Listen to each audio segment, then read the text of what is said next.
don mangan kato lai po itharavin min shuai zel si Tui le ta kanun kip koi buai ling muda omin karok man le ko fel dara in tiluri ka ring nun sin kong ka so por sur yeah ka tu than na te kha mi rung hiam tu halo tang tui le thiam na le fin ka man dang te rei lo le mi khak chau so fian na mai ka lo shit chin an soi nazaret isua nei tu ka di ti ka shalo rein tak ka lo vak vai ama nei tu hian sul boya ka ta reng thei do ra me an nai lo wang chan dam da ro pui ka puang se dang chu chu ka tu pui ke fa klep yang ra be nu ka lo she fe ta me chan dam tu ka in tu tak chu don lo vin ka pe rei ta lue mi chan dam chan ke hel rei ta lungoi na kimom na krista aba kom lo tui han sak lo ta khi lal ban suan e shevika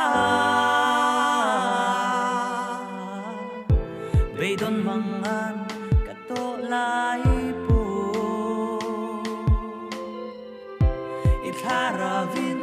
min shuai zel si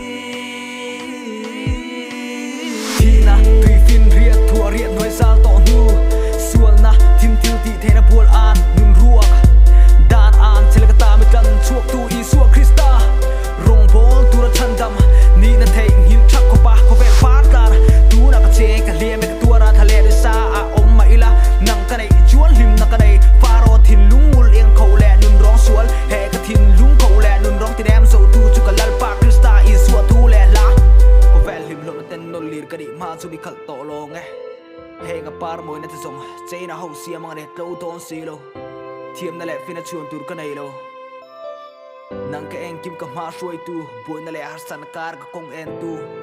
malam paning ka kal zelanga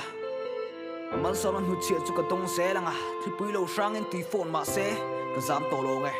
ral thuam thabereng ka in thuam to sia ko hoi kir to lo nge tui han sak lo